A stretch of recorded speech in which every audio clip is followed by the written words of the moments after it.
하나님이여, 주의 판단력을 왕에게 주시고 주의 공의를 왕의 아들에게 주소서. 그가 주의 백성을 공의로 재판하며 주의 가난한 자를 정의로 재판하리니 의로 말미암아 산들이 백성에게 평강을 주며 작은 산들도 그리하리로다. 그가 가난한 백성의 억울함을 풀어주며 궁핍한 자의 자손을 구원하며 압박하는 자를 꺾으리로다. 그들이 해가 있을 동안에도 주를 두려워하며 달이 있을 동안에도 대대로 그리하리로다. 그는 벤풀 위에 내리는 비같이 땅을 적시는 소낙비같이 내리리니 그의 날에 의인이 흥왕하여 평강의 풍성함이 달이 다할 때까지 이르리로다.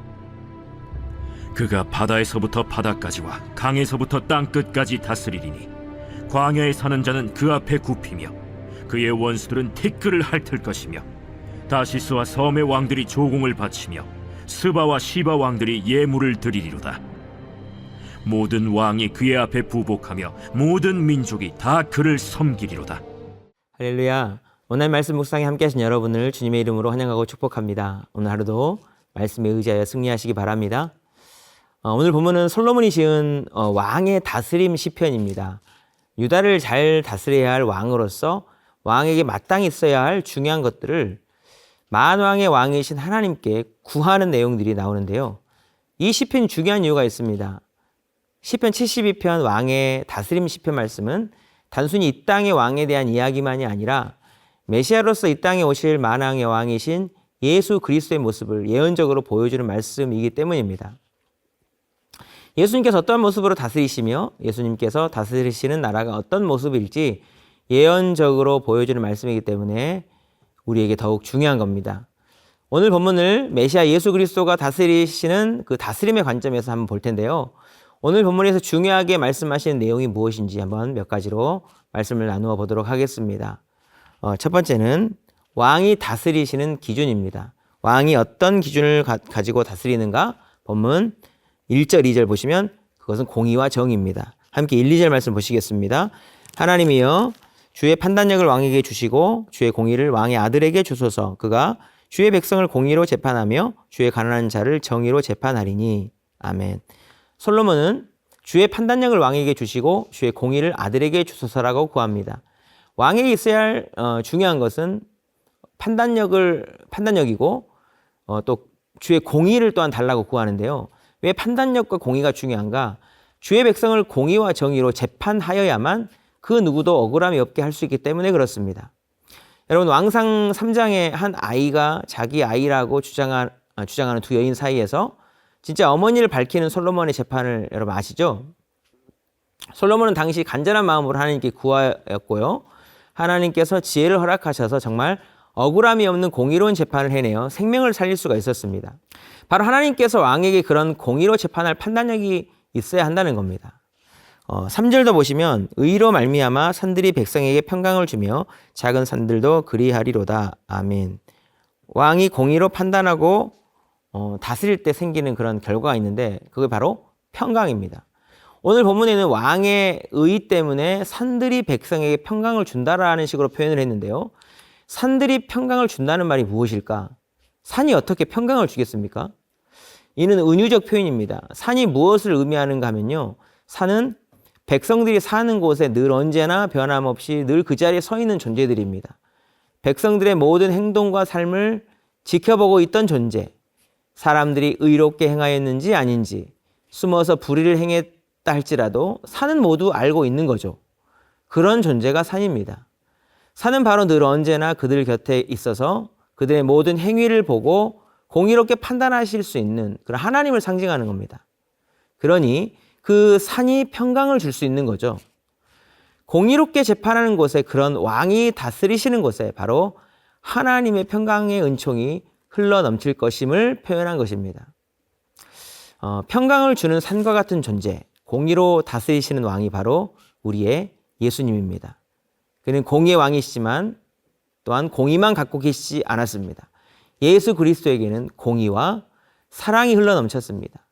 예수님이 공의로만 백성을 만났을 때 불의한 백성들은 심판할 수밖에 없습니다. 그러나 그의 백성을 사랑하셨기에 자기를 희생하는 사랑으로 죄를 사하시고 그들에게 절대 평강을 허락해 주신 겁니다. 십자가에 달려 죽으시고 부활하신 후 제자들을 만나 말씀하셨죠. 너희에게 평강이 있을지어다. 바로 우리의 왕이신 우리 주 예수 그리스도이십니다. 늘 언제나 우리 곁에 변함없이 있는 산과 같은 존재, 바로 우리의 주님, 왕이신 예수님입니다. 사랑하는 성도 여러분, 우리 주변에 늘 언제나 변함없이 서 있는 산과 같이 예수님께서 우리 곁에 늘 언제나 영원토록 함께 계심을 확신하며 사십니까? 그런 은혜가 저와 여러분 가운데 있게 되길 축복합니다. 공의로 재판하시며 사랑으로 우리에게 절대 평강의 은총을 주신 왕이신 우리 주 예수 그리스도의 선한 다스림을 잘 받으며 살아가는 저와 여러분의 복된 삶이 될 수 있기를 주님의 이름으로 축복합니다. 오늘 본문에서 또 하나 말씀하시는 거는 왕이 다스리시는 그런 내용과 기간인데요. 본문 4절 말씀을 보시면 그가 가난한 백성의 억울함을 풀어주며 궁핍한 자의 자손을 구원하여 하며 압박하는 자를 꺾으리로다. 아멘. 공의로 다스리는 왕의 다스림 앞에서 필히 가난한 백성의 억울함은 풀리고 그를 압박하는 자는 하나님께서 꺾어버리게 된다고 말씀합니다. 이게 바로 다스림의 내용입니다. 당장에는 여전히 억울한 자가 있고 압박하는 악인은 살아 역사하는 것 같은데 공의로 다스리시는 왕이 계시는 한 결국에는 억울함은 풀리고 악한 자는 꺾이게 될 것이라고 말씀합니다. 왜냐하면 그의 통치는 한순간에 끝나버리는 것이 아니기 때문입니다. 5절 보시면 그들이 해가 있을 동안에도 주를 두려워하며 달이 있을 동안에도 대대로 그리하리로다. 아멘. 해와 달이 나왔습니다. 역사의 종말.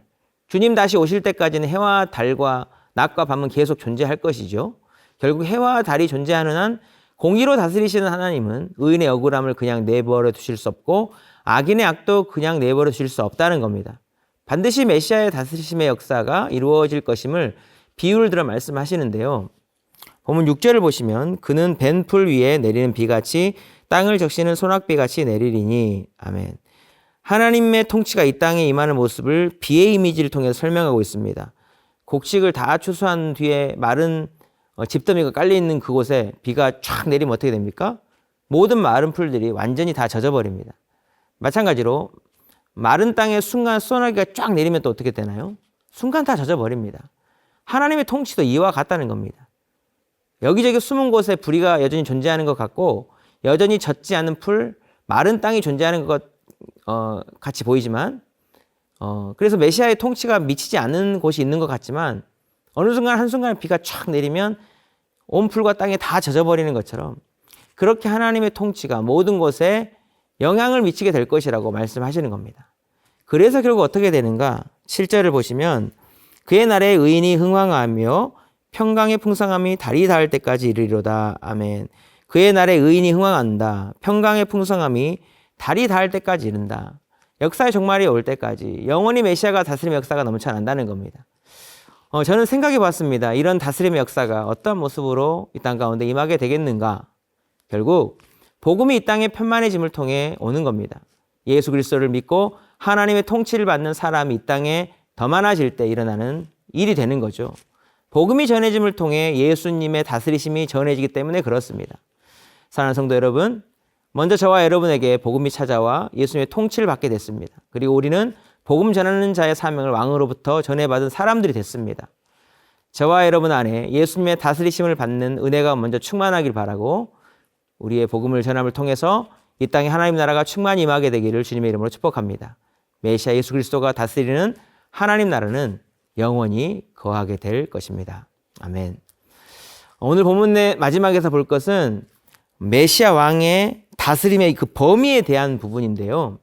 본문 8절 말씀을 함께 보시겠습니다.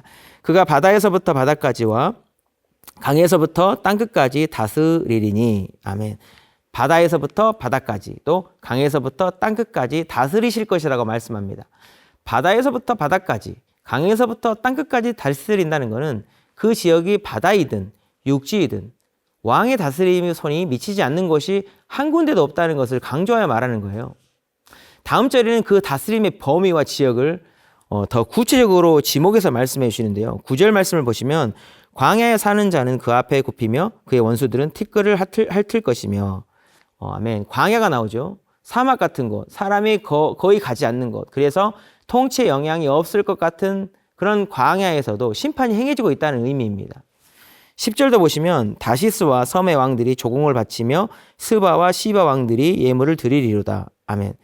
다시스와 섬의 왕들이 왕에게 종을 바친다고 했습니다. 섬은 배 타고 들어가야 하는 외진 곳이죠. 가서 계속 상주하기도 어려운 곳입니다. 우리나라만 해도 섬이 정말 많은데 왕이 재임 기간 중 평생 한 번도 왕의 방문이 이루어지지 않는 그런 섬이 대부분일 것입니다.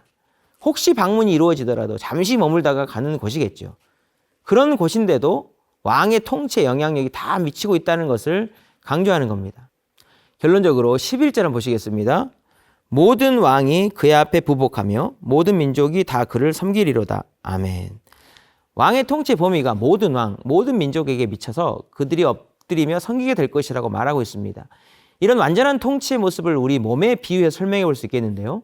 우리 몸에 손끝, 발끝, 세포 하나하나에게까지 다 혈관으로 연결되어 있죠. 연결되지 않은 곳은 썩거나 죽게 되어버립니다. 그 연결된 혈관을 통하여 우리가 약을 먹든 주사를 맞든 하면 그 혈관을 따라 약의 영향력이 전신에 미치게 되는 것이죠. 세포 하나하나에까지 미치게 되는 겁니다. 그래서 그 약이 살릴 것은 살리고 또 나쁜 세포들은 죽이기도 합니다. 바로 메시아 왕의 통치력이 이런 모습으로 미치게 된다는 겁니다. 사랑하는 성도 여러분, 이 땅에 하나님의 통치권이 미치지 않은 곳이 없습니다. 구원자 예수 그리스도의 통치권이 미치지 않은 곳이 없다는 말입니다. 다만 하나님의 다스림을 받지 않으려는 사람들과 죄악의 본성만이 존재할 따름인 겁니다. 저와 여러분이 통치자 예수님 앞에 어떠한 자가 되느냐가 정말 중요할 겁니다. 사랑하는 성도 여러분, 왕이신 예수님을 구주로 믿고 하나님의 다스림을 받는 주의 백성 삼아주신 은혜에 더욱 감사하시길 축복합니다. 예수님 말씀에 순종하여 더 분명하고 확실하게 왕이신 예수님의 통치를 받고 그 안에서 평강 누리며 살아가시기를 축복합니다.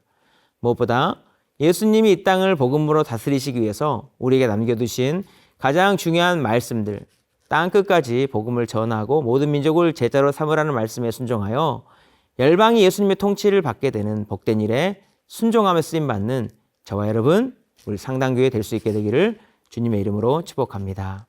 기도하겠습니다. 하나님 아버지, 공의로 재판하시며 사랑으로 우리에게 절대 평강의 은총을 주신 왕이신 우리 주 예수 그리스도의 선한 다스림을 받으며 살아가는 우리 모두가 되게 하여 주시옵소서. 왕이신 예수님께서 다스리시는 나라가 영원함을 믿고 기쁨으로 그 통치 안에 거하는 자 되게 하여 주시옵소서. 말씀에 순종하는 자 되게 하시고 그 안에서 평강 누리며 살되 복음을 통해 열방이 예수님의 통치를 받는 복된 일에 순종하며 쓰임받으며 살아가는 우리 모두가 다 되게 축복하여 주시옵소서. 감사드리며 예수님의 이름으로 기도드리옵나이다. 아멘.